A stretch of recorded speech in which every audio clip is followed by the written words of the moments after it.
नमस्कार मैत्रिणींनो, आज बघा मी काय बनवलेलं आहे. आज मस्त रसरशीत बटाट्याची भाजी आणि पुऱ्या, मेथीच्या पुऱ्या बनवलेल्या आहेत. खूप टेस्टी अशी रेसिपी आहे. पूर्ण रेसिपी नक्की बघा तुम्ही. तर आता सगळ्यात पहिला आपण बटाट्याची भाजी बनवायला घेऊया. बटाटे मी उकडून घेतलेले आहेत. इथं कढई ठेवलेली आहे, तेल टाकलेलं आहे त्याच्यामध्ये आणि जिऱ्याची मस्त फोडणी दिलेली आहे. हिंग टाकलेला आहे. या भाजीला काही जास्त सामान नाही लागत, फटाफट बनते. आता हिरव्या मिरच्या टाकल्या 2-3, 2 टोमॅटो टाकलेले आहेत. मीठ, हळद, थोडासा घरचा मसाला, थोडीशी काश्मीरी लाल मिरची पावडर आणि थोडासा गरम मसाला. आता व्यवस्थित असं मसाले सगळे फ्राय करून घ्यायचे. थोडंसं पाणी टाकायचे मसाले शिजण्यासाठी, कारण ते मसाले जळू नये म्हणून. तर मसाले मस्त शिजलेले आहेत. त्याच्यामध्ये आहे ना थोडंसं आमचूर पावडर टाकायचं आहे.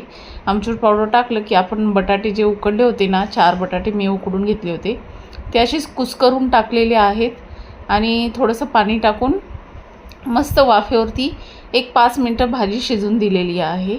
तर आता बघा मस्त हलवून वरून कोथिंबीर पण टाकायची आहे.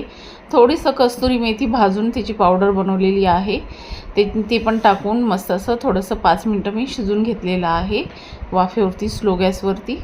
आणि इथं भाजी तयार झालेली आहे. बघा किती सुंदर अशी भाजी दिसते आणि खायला तर एकच नंबर लागत होती.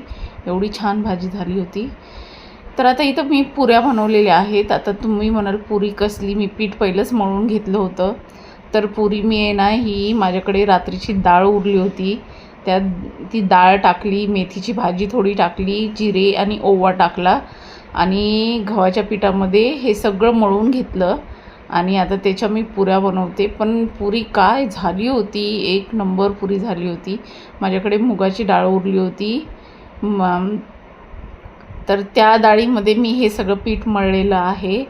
तर खूप टेस्टी अशा पुऱ्या झाल्या होत्या. मी घट्ट असं पीठ मळलेलं आहे. जर नंतर तुम्हाला जर पुरीची रेसिपी पाहिजे असेल ना, तर मला नक्की कमेंट करून सांगा की मी पुरीची पूर्ण रेसिपी तुम्हाला टाकेल. तर इथं मस्त असं तेल गरम झालेलं आहे पुरीसाठी. गोल अशा पुऱ्या लाटलेल्या आहेत आणि इथं तळून घेते. बघा मस्त अशा पुऱ्या झालेल्या आहेत. काही थोड्याशा मोठ्या बनवल्या होत्या, काही असं छाप मारून बनवलं होतं झाकणाचा. तर खूप छान अशा पुऱ्या झाल्या होत्या. बटाट्याची भाजी झालेली. तर माझी ही रेसिपी आवडली असेल तर लाईक, शेअर, सबस्क्राईब करायला विसरू नका. कमेंट करून सांगा की तुम्हाला कशी वाटली आणि पुऱ्यांची रेसिपी पाहिजे असेल तर नक्की तुम्ही मला कमेंट करून सांगा. बघा किती सुंदर असं ताट झालेलं आहे. तर या चला तर तुम्ही पण खायला. बाय.